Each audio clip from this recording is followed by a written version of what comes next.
Welcome friends, আমার সোনা বন্ধুদের আমার চ্যানেলে স্বাগত জানিয়ে ব্লগটা শুরু করছি। একটা বান্ধবী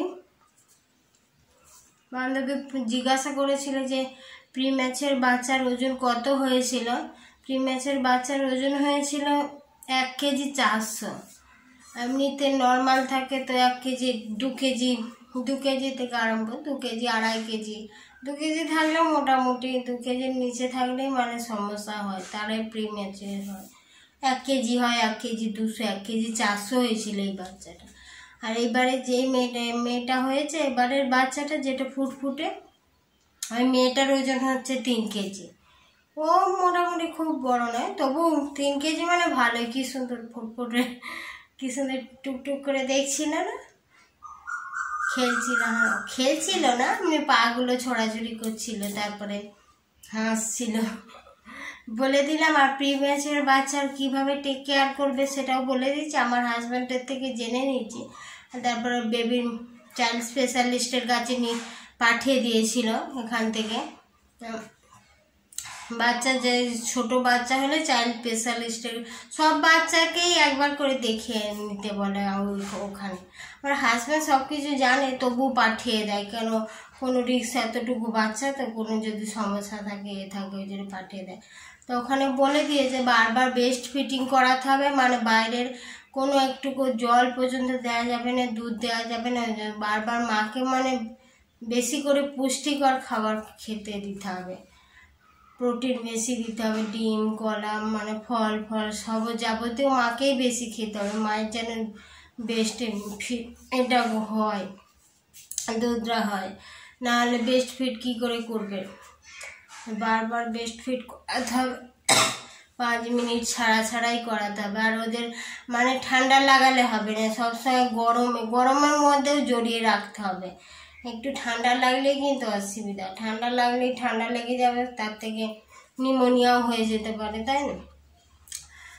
আর ভিটামিন তো দেয়, ডাক্তার দেখালে ডাক্তারটাই সেইগুলো প্রেসক্রিপশান করে দেবে, বা ডাক্তার বারবার মাসে চেক আপ করতে হবে।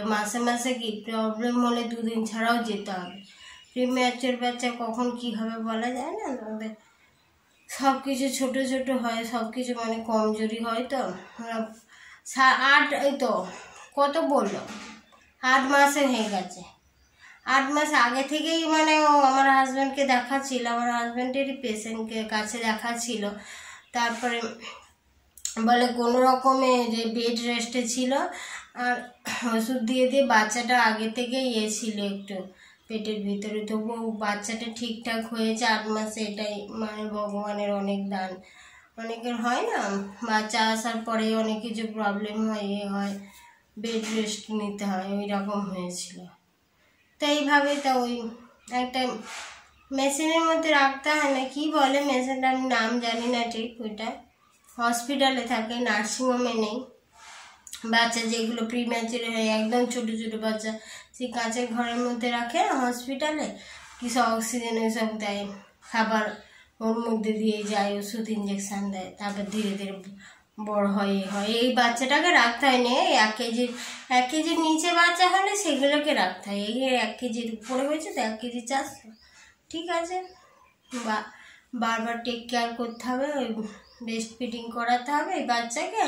আর গরম কিছু দিয়ে মানে কাপড় চোপড় দিয়ে জড়িয়ে রাখতে হবে, হালকা করে গাটা ওয়াশ করে দিতে হবে, মানে স্নান টান করানো যাবে না, এসব করানো যাবে না। যে নর্মাল বাচ্চারা হলেই মানে স্নান করাতে হয়, করাতে হয়, সব 2 দিন ছাড়া 1 দিন ছাড়া, বা প্রতিদিনই গরমের সময় বাচ্চাদের। কিন্তু এই বাচ্চারা অতটাই জল দেওয়া যাবে না, বলে দেবো। আর ভিটামিন ওষুধ ওইসব ডাক্তাররা দেয়, চাইল্ড স্পেশালিস্ট, আমি জানি না, আমার হাজব্যান্ডেও কি জিজ্ঞাসা করা হয়নি কি ওষুধ দেয়। যদি পরে জানার ইচ্ছা থাকে তাহলে কমেন্ট করে জানাবেন যে কি ওষুধ দিতে হয়, তাহলে আমি আমার হাজব্যান্ডকে সময় পাচ্ছে না, তো ওই জন্য ভিডিও বানাই, তাই জন্য আমি জিজ্ঞাসা করে আমি ভিডিওটা বানিয়ে দিলাম। আরও যদি কোনো কিছু প্রশ্ন থাকলে দিদিভাই করবেন, কমেন্ট করবেন, ঠিক আছে, রাখছি। যারা কমেন্ট করেননি অবশ্যই কমেন্ট করবেন। ভিডিও দেখলে হবে, একটু কমেন্ট করতে হবে। তো কমেন্ট করলে তারপর তো আমি বুঝবো যে কীরকম ভিডিও চাইছেন না চাইছেন। ডাক্তারি বিষয়ে ভিডিও চাইছেন ঠিক আছে, কিন্তু বিষয়গুলো আমাকে একটু বলে দিলে তাহলে আমার একটু সুবিধা হয়। আমি নিজেও জানি কিছুটা, আর জিজ্ঞাসা করে তো ভিডিও বানাতে পারবো, আপনাদের কিছুটা হেল্প হবে যে কিভাবে কি করতে হবে না করতে হবে। আমার যখন বাচ্চা হয়েছিল আমারও কোনো তো আইডিয়া ছিল না, তখন নিজেই করেছে। বাবা তখন ব্যস্ত ছিল, অতটা খেয়াল করতো না, খেয়াল করতো মানে অতটা করতো না। আর আমি তো কিছুই জানতাম না। ধীরে ধীরেই মানুষ করতে করতেই শেখে, তাই না? এই যে আমি বলে দিচ্ছি আপনাদের কারো না কারোর কাজে লাগবে এগুলো, তাহলে বেশি করে কেয়ার করতে পারবে বাচ্চার। একটা বাচ্চা মানুষ করা অনেক কঠিন। এতটুকু ডিম থেকে বাচ্চা মানুষ করা মানে প্রচুর কঠিন। গরম লাগে, দুপুরবেলা ভিডিও বানাইছি, খাওয়া দাওয়া হয়ে গেছে, খাওয়া দাওয়া করে এলাম। আজকে শনিবারে নিরামিষ খাই আমরা, নিরামিষ খেয়ে আর বলি দিদিভাই কমেন্ট করেছিল, জানিয়ে দিই, বলে দিলাম। ঠিক আছে, ভালো করে বললাম কি জানি না, যতটুকু পারলাম বললাম। অবশ্যই ভিডিওটা দেখবেন সবাই, আর কমেন্টে জানাবেন কেমন লাগলো। আর যদি কোনো কোশ্চেন থাকে তাহলে অবশ্যই কমেন্ট করে জানাবেন আমাকে। আমি সেই বিষয়ে যতটা পারি ভিডিও বানিয়ে দেখাবো, বলার চেষ্টা করবো যেটুকু। আরও যদি কিছু কমেন্ট করার থাকে বলবেন, অবশ্যই বলবেন, অবশ্যই। আর যারা সাবস্ক্রাইব করেনি অবশ্যই সাবস্ক্রাইব করবেন, প্লিজ সাবস্ক্রাইব করবেন।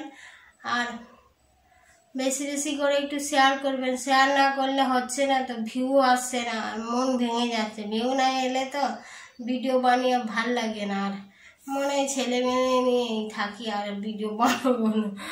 আবার বলি না একটু মাঝে মধ্যে ভিডিও দিই, আর প্রতিদিন দিতে পারি না, কখনো দিই। কয়েকটা ভিডিও করা আছে, এডিট করা হয় না, এডিট করতেও তো সময় লাগে, এগুলো ধৈর্যের কাজ। বেশি বক করতেও এখন আর এনার্জি থাকে না। এখন ওই ছেলে মেয়েদের পরীক্ষাও এসে গেছে, আবার একটু গল্প করে নিলাম। তাদের পড়াতেও হচ্ছে, সব কিছু দেখতে হয় তো এখানে ওখানে। ঠিক আছে, রাখছি, বাই। কেমন লাগলে অবশ্যই কমেন্ট করে জানাবেন দিদি ভাই। আর কোনো প্রশ্ন থাকলে প্রশ্ন করবেন। সব বন্ধুদের বলছি কমেন্ট করে অবশ্যই জানাবেন, কারোর কিছু যদি জিজ্ঞাসা থাকে। ঠিক আছে, ভালো থাকবেন সবাই, সুস্থ থাকবেন।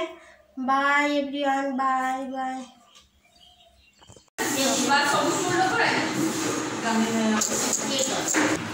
ঘুমাচ্ছে এখন ছোট।